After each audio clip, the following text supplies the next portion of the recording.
And he points to Hosea 7:14, where he says there are two choices. You can sit in silence or cry to the Lord. You can cry in your bed or cry to the Lord. The Psalms are a script for worship, and by praying the Psalms, the suffering believer is exercising faith, regardless of the state of her emotions. So the Psalms show us that we do have real emotions, and that we can bring them before the Lord. This is not some sort of, just like put on a happy face and pretend that everything's okay kind of deal. If you're struggling in trials, then we need to bring those things before Him. And I highly recommend that book, by the way. It's sounds funny to say, oh, you need to go read this book on depression because you think that people are telling you that you think that you're depressed. Everybody needs to read this book, because we all have periods of time where we're discouraged and, by the world's standards, probably to some degree depressed. And we all have friends that are going to go through those things and periods of time to one degree or another. And it is an incredibly helpful biblical resource for ourselves, how we can counsel ourselves and think rightly through the situations, and also how we can lovingly encourage our friends and not be we don't want to be Job's friends who said all of the wrong, ungodly things when our friends are going through difficulties and suffering. We need to train ourselves in terms of how to encourage one another rightly to look to the Lord in suffering. And so in our workplaces, this calm and gentle spirit doesn't mean that you're not going to have things that you need to say at times. You're going to need to speak up and address situations and do your job. But it means that you are going to hopefully be able to be a calm influence on the people around you.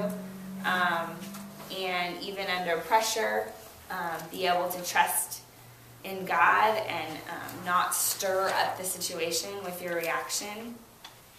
Kind of going back to that sense of our appearance and how that impacts things.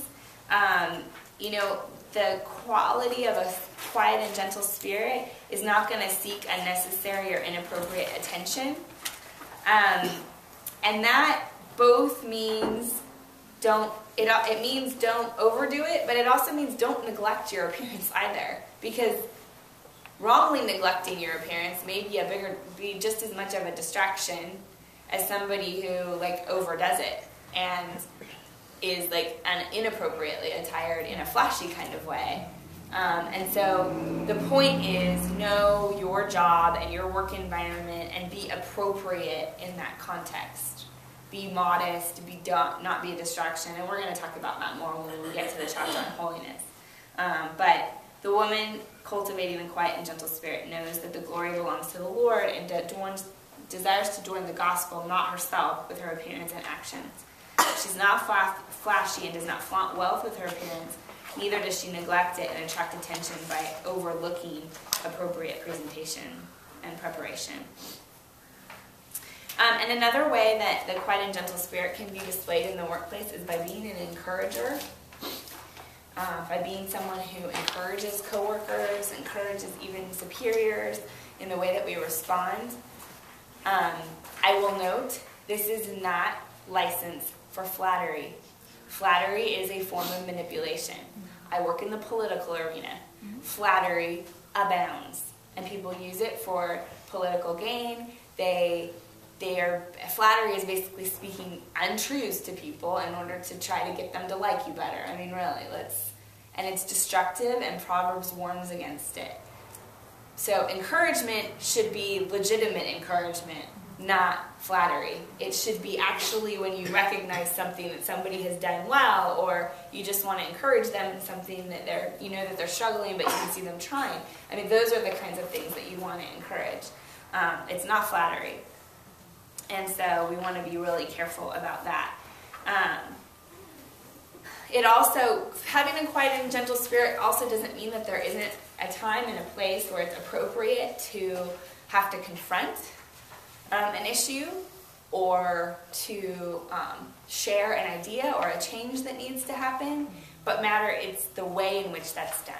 That needs to be, you need to be thoughtful about the timing of when you deal with something like that, you need to be thoughtful about who the audience is. Are you going to the appropriate people? Are you going to the people who actually have authority to do something about the situation?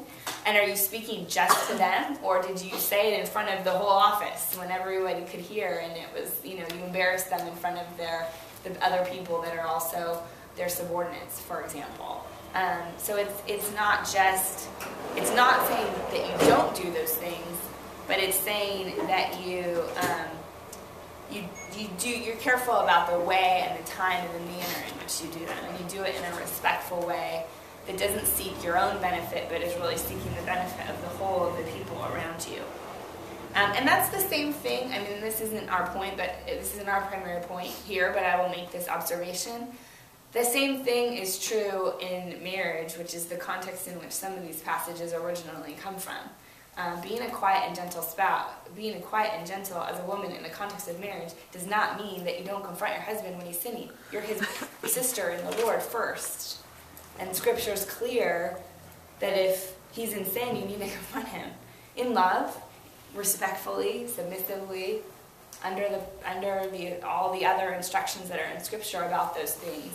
But there is false teaching out there on that issue, and we aren't loving anyone, whether it's a spouse, whether it's a coworker, whether it's somebody else within the body, if they are really going off. And and there's room obviously for grace. I also don't want to just send everyone off into a mission to suddenly start confronting every little thing they see, because that's not, love also covers.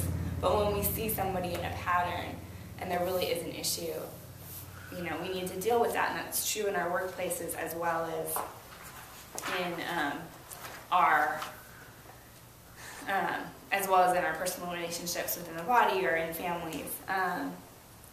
So I don't want to give short shrift to this kind of idea about how we deal with these things and have these dispositions when we do have forms of suffering in the workplace, but I want to leave time for us to actually be able to sort of discuss and interact about that.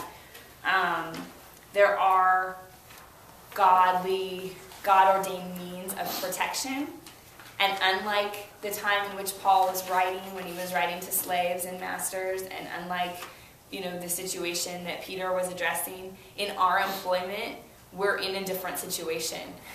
None of us are indentured servants. We don't have to stay in jobs that are miserable and where there really is ungodly things happening and we're not being treated in a godly way. We have an option to leave, and so we certainly can take that option as the Lord provides and as we seek wisdom from other godly people in terms of how we proceed if we are in a difficult workplace situation. But as long as we remain in that situation, we need to do that in a way that honors the Lord, and we need, even the process of what it looks like as we would leave a situation like that, we want to do that in a way that would honor the Lord. So let me throw it open so that we can talk about some of this stuff and see what questions people have. And then next time we will move on and try to get through the other character qualities, which will be discretion, holiness, and industriousness. We'll have to be really industrious next time we get through 3 chapters.